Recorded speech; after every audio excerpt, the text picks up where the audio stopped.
He brings the word of the Lord. Let's greet him with a hearty amen.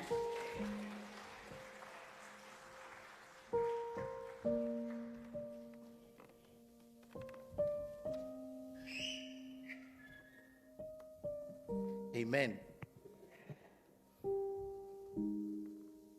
Shall we pray? Lord Jesus, we thank you for this day.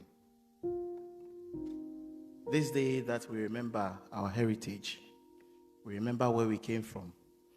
In the midst of all the adversity, in the midst of oppression, in the midst of health challenges, in the midst of poverty, we know that they that be with us are more than they that be with them.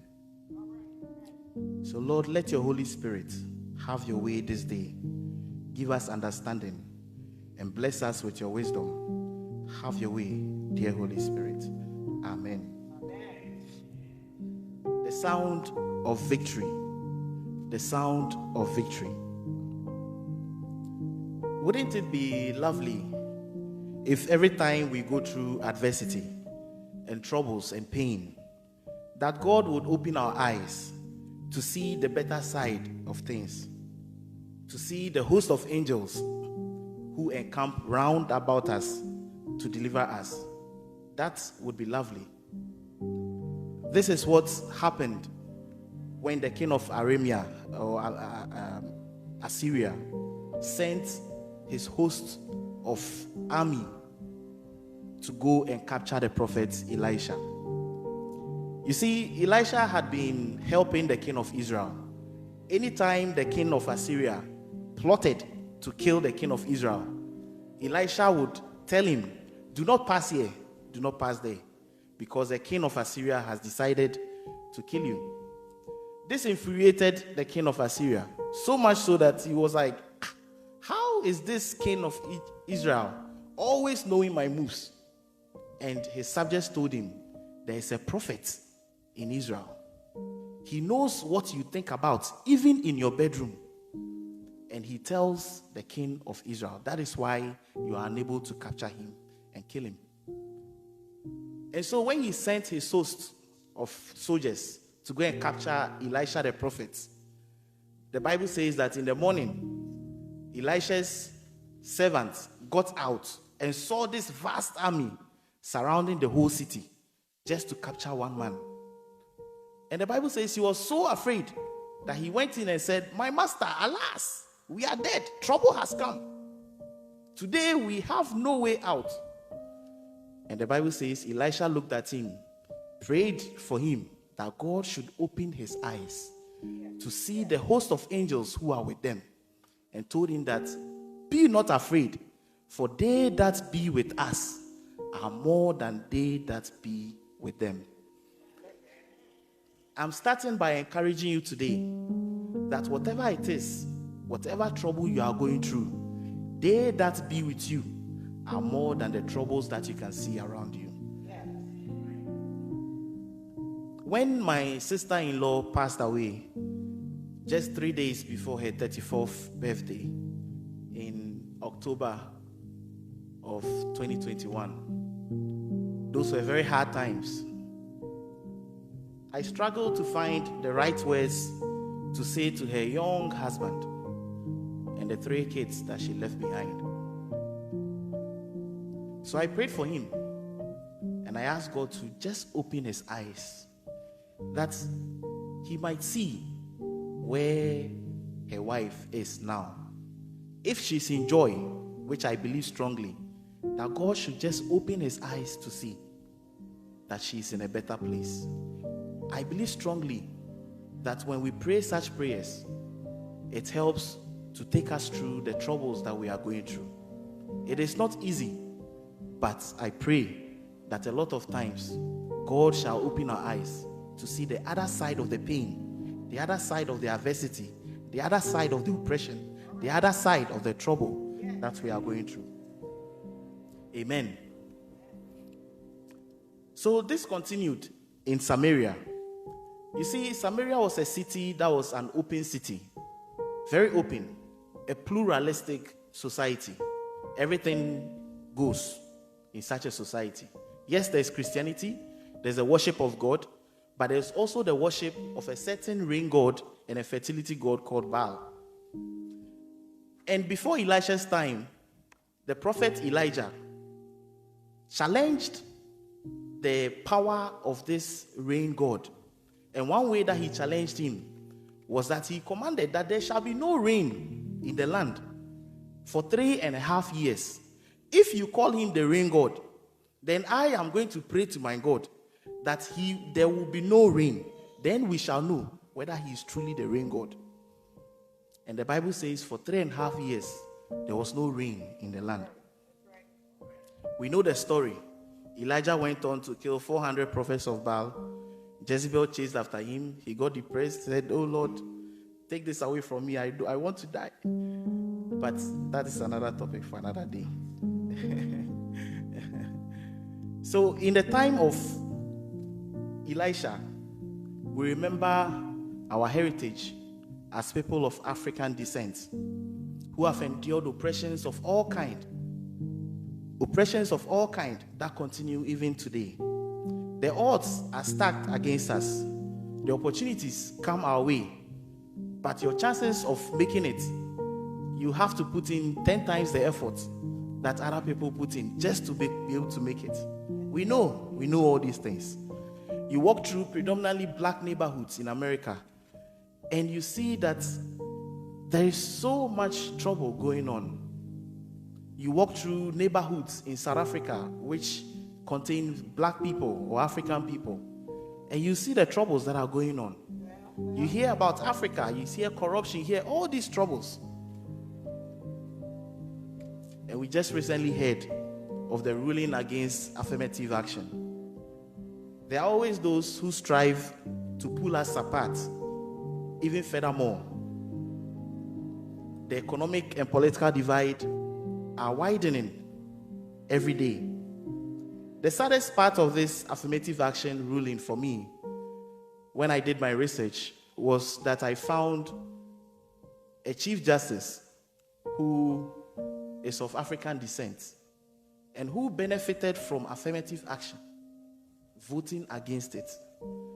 I asked the Lord, Father, why? Why do we do this to ourselves? Why are we here? I do not blame him. I would rather blame the system that pits us against each other. But that's another topic for another day. Anytime the world seems to be upside down, there always appears a prophet of God who will tell us, believe in the unbelievable. He asks us, or she asks us, to think the unthinkable, to believe that God is able to turn a terrible situation around for our good. They tell us all things work together for our good, good or bad. They tell us to just believe. Jesus was no different. On his way to go and heal Jairus' sick daughter, after news arrived that the girl was finally dead, he turned to Jairus and said, "Don't be afraid, just believe." But if I were in Jairus' shoes, I would say, "But Lord, how am I supposed to only believe when people who have evidence have proven the opposite of what you are asking me to believe?" But Jesus' words are true even today. Whatever we are going through, do not be afraid, just believe. Sometimes it may seem that the healing has tarried, that the breakthrough has taken so long, that the opportunity is not arriving. As people of African descent, as people of other marginalized societies, what we do not need is yet another prophet coming to tell us that, yes, economic freedom will come. Things will be well. We had it in the 60s. We had it when President Obama became president of America. And yet, we turn around and we still see trouble. So today, I want to offer us a solution, a very unconventional solution to all of this. When the king sent his messengers to Elisha to capture him, Elisha told them, when the king of Israel sent his messenger to Elisha told him that this, yes, the famine has tarried for so long, Probably yes. But tomorrow by this time, food will become so cheap that you would forget that there was even famine in the first place. The problem, however, was that the king and his messengers thought that it was the prophet who was speaking by himself. What they did not know was that it was God who was speaking through him. And it happened that 4 lepers who had not even heard of the prophecy that Elisha made were the ones that God would use to bring this prophecy to pass. I want to repeat that again. There were 4 lepers who had not even heard of the prophecy. They didn't know anything about what Elisha said. They are the ones that God used to bring that same prophecy to pass. Much like us, or most of us, these 4 lepers were outcasts from their community. I call it the double jeopardy or the double trouble. You see, the whole city was in famine, yes. But because of their skin condition, they were not permitted to come into the midst of their own city, the city of the oppressed. You see, there's a whole city of the oppressed people. But these 4 lepers were not even permitted to come into the city of the oppressed. That was the first trouble. Then secondly, how dare them go into the city of the oppressor? I am always careful when I see a fellow human being, especially those under the influence of drugs. I often ask myself, what are the events that led them to this? Sometimes we treat such people, drug addicts, the same way as these lepers were treated. Sometimes we treat our own brothers and sisters the same way as these 4 lepers were treated. We are all suffering, yes, but we find reason to keep some people outside of our communities. We find reason to label some people who are supposed to be part of us because of whatever reason. But these outcasts were the ones that God used to bring economic freedom to the whole city of Samaria. You see, they told themselves, if we continue sitting here, this famine is going to kill us. And if we walk into the Aramean camp, they will kill us and we will die. In both scenarios, we are going to die. Either hunger kills us, or these people will kill us with their spears. Therefore, let us go, because there is a 1% chance that they will spare us. They will look at us and say, look, just get some food, eat and go. Their faith was in going forward, even when the odds were stacked against them. They decided to move regardless of the possibility of being killed.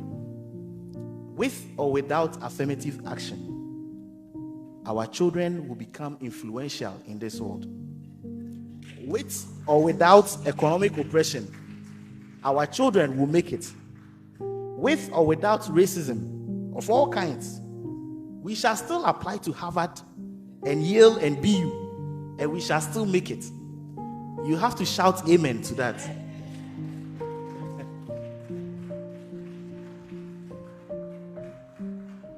So, what is God waiting on us for? In the midst of uncertainty, these 4 lepers got up, ready to make a move, even though it meant death. They took that 1% chance that they had. There are 2 lessons, or 2 key lessons, that I want us to take away today. The first is that God is looking for anybody who has faith, even if their faith comes with doubt. God is looking for anyone who has faith, even if that faith comes with doubt. You see, these 4 lepers, they doubted very much that they would survive, but they believed that God was still able to deliver them. They said, if they spare us, we live. If they kill us, we die. So there was a glimmer of hope that they believed they could survive. When the church prayed for Peter to be released, little did they know that although they doubted, this is a whole church who prayed. After James was captured and beheaded, killed. The Bible says that the church made prayer without ceasing for Peter. But when Rhoda went to the door and saw Peter at the door, the Bible says, out of excitement, she came back and told the church, hey, I have seen Peter at the door. And what did the church tell Rhoda? You must be crazy. How do you think Peter will be here at the door? Yes, we have prayed for Peter to be released, but we think it is a ghost you are seeing. They prayed with doubt, but that did not stop God from doing the thing that they prayed for. So even when we pray and there is still doubt, God can still work things out for our good.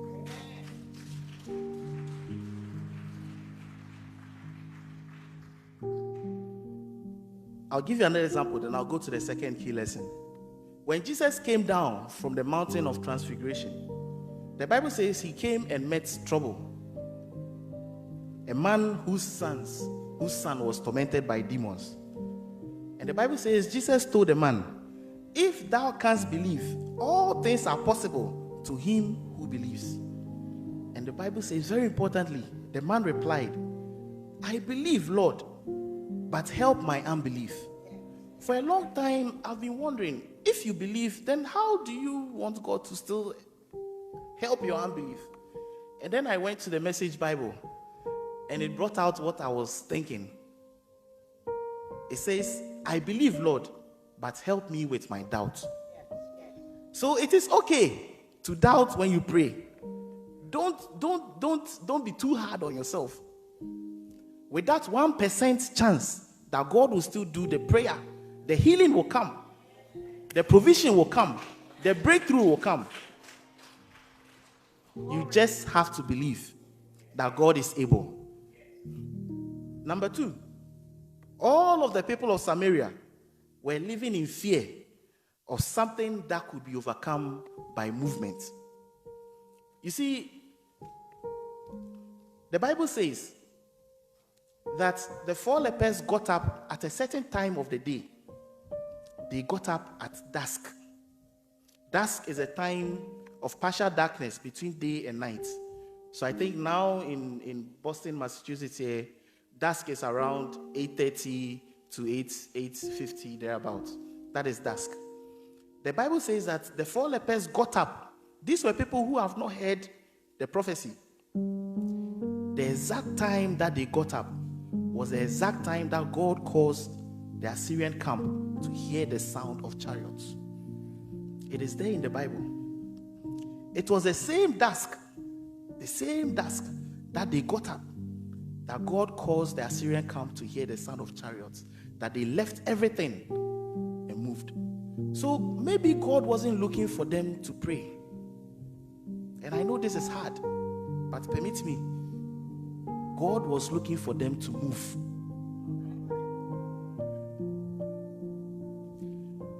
Was God waiting for... I have some questions. You don't need to answer them now, because these are questions that when I get to heaven, I'll also ask God. I think I have more questions than... When Jacob wrestled the angel, was God waiting for Jacob to wrestle the angel before he blessed him? This is a question I have. Couldn't the blessing have come without wrestling the angel? Did Jacob have to wrestle the angel before the blessing came?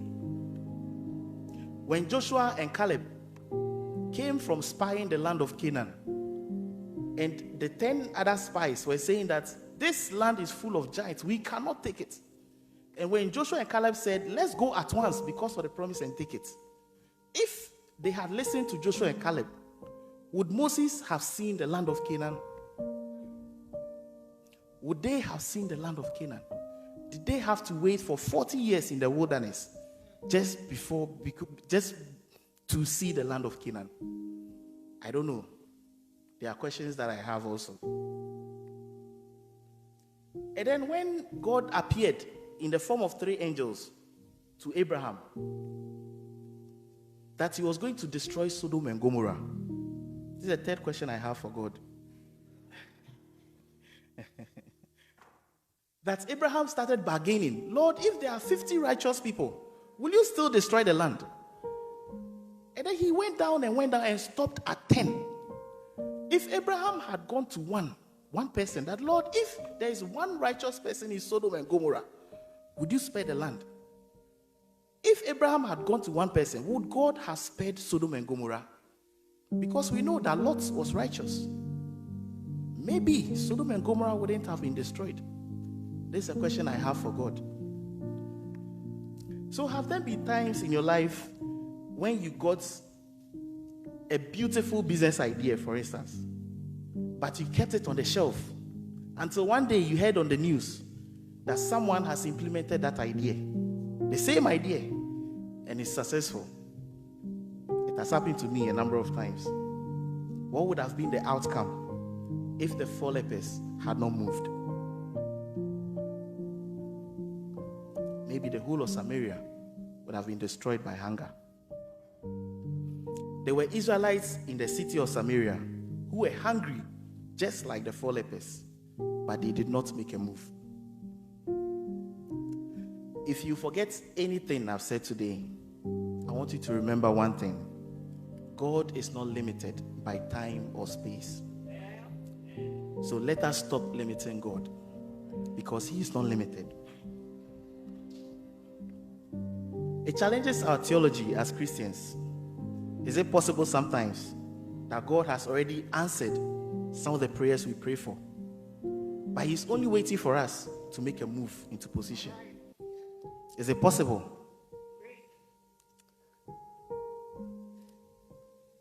But what if we are really afraid?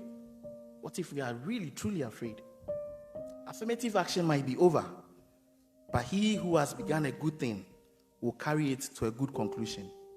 The pain may be there, the doubts may be there, the trouble may be there, but with that 1% faith, you can still make it. Greenwood, things may be uncertain right now, perhaps even overwhelming. What is this guy Daniel talking about? What is he saying? What is he blah-blahing about? Things may be uncertain, but they that be with you are more than they that be with your troubles. They that be with you are more than they that be with them. Keep that 1% belief you have. When you pray, believe that even if it comes with doubts, that God will perform. Because it is not you who will perform, but the one who will perform. He is faithful and He is just, and He will perform it. So keep praying, keep pushing, keep moving, and God will bring the victory that we are so looking for. God richly bless you.